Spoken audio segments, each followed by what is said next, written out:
इस दिलचस्प विश्लेषण में सभी का बहुत बहुत स्वागत है। चलिए आज एकदम सीधे मुद्दे पर आते हैं और गहराई से समझते हैं कि कैसे एक बिल्कुल साधारण सा आइडिया देखते ही देखते एक ऐसे विशाल ग्लोबल स्टेज में बदल गया जो आज करोड़ों लोगों के सपनों को हकीकत बना रहा है। तो चलिए बिना किसी देरी के इसे गहराई से समझते हैं। जरा इस कंट्रास्ट पर गौर कीजिए। कहाँ एक छोटी सी मोबाइल स्क्रीन और कहाँ आज की तारीख में दुनिया का सबसे बड़ा वीडियो प्लेटफॉर्म। जो चीज महज कुछ क्लिप्स देखने के एक साधारण ऐप के रूप में शुरू हुई थी ना, उसने आज क्रिएटर इकोनॉमी का पूरा ग्लोबल ढांचा ही बदल कर रख दिया है। सच में ये तकनीक और रचनात्मकता का एक जबरदस्त संगम है। भाग एक छोटी सी शुरुआत यानी द ओरिजिन स्टोरी। ये सब साल 2005 में शुरू हुआ था, जब चैड हर्ली, स्टीव चेन और जावेद करीम ने इस विचार को जन्म दिया। उस वक्त शायद ही किसी ने सोचा होगा कि ये कितना बड़ा होने वाला है। वो पहला ऐतिहासिक वीडियो याद है, मी एट द जू? वो आज भी उस साधारण सी शुरुआत की गवाही देता है। लेकिन असली गेम चेंजर साबित हुआ साल 2006, जब गूगल ने इसका अधिग्रहण किया। बस फिर क्या था, रातों रात इसने एक ग्लोबल जायंट का रूप ले लिया। भाग 2, हर जरूरत का मंच, ए हब फॉर मिलियंस। और आज की स्थिति देखिए, करोड़ों लोग हर दिन इसका इस्तेमाल कर रहे हैं। ये अब सिर्फ एक ऐप नहीं बल्कि एक जरूरी टूल बन चुका है। चाहे पढ़ाई लिखाई हो, बिजनेस की नई स्किल सीखना हो या फिर दिन भर की थकान के बाद स्टैंड अप कॉमेडी और म्यूजिक का मजा लेना हो, इसने जानकारी हासिल करने और सीखने के हमारे पुराने तरीकों को पूरी तरह से पलट कर रख दिया है। भाग 3, आम इंसान से स्टार, द कल्चरल इम्पैक्ट। इस डिजिटल स्टेज ने जो सबसे बड़ा काम किया है वो है सबको एक समान अवसर देना।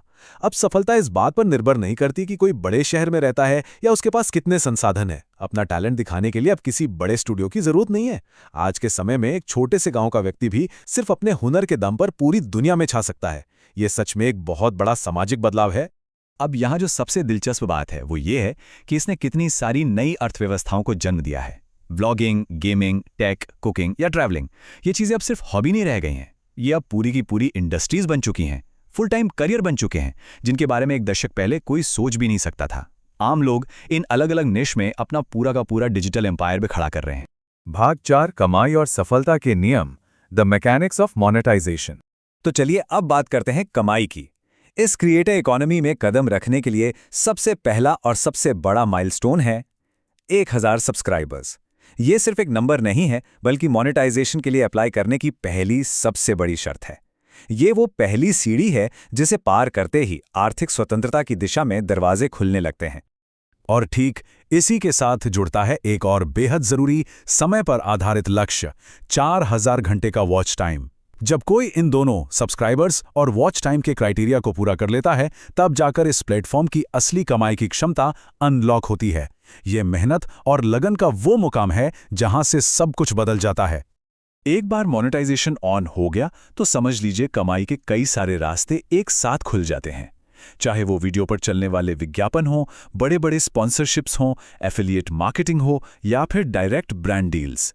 इन्हीं शानदार तरीकों से आज लाखों क्रिएटर्स हर महीने एक बेहतरीन और स्थायी इनकम जनरेट कर रहे हैं। ये पूरा इकोसिस्टम इस बात का जीता जागता सबूत है कि कैसे रचनात्मकता का सीधा इनाम मिल सकता है। ये कोटेशन इस पूरी बात को बहुत ही खूबसूरती से समेटता है। अगर किसी के अंदर कुछ अलग करने का जुनून है तो ये मंच उनकी पहचान पूरी दुनिया तक पहुंचा सकता है। सच में, जब सच्चे जुनून को सही दिशा मिलती है तो सफलता की कोई सीमा नहीं रह जाती। तो इस विस्तृत विश्लेषण को खत्म करते हुए हम एक बहुत ही दिलचस्प सवाल के साथ छोड़ जाते हैं।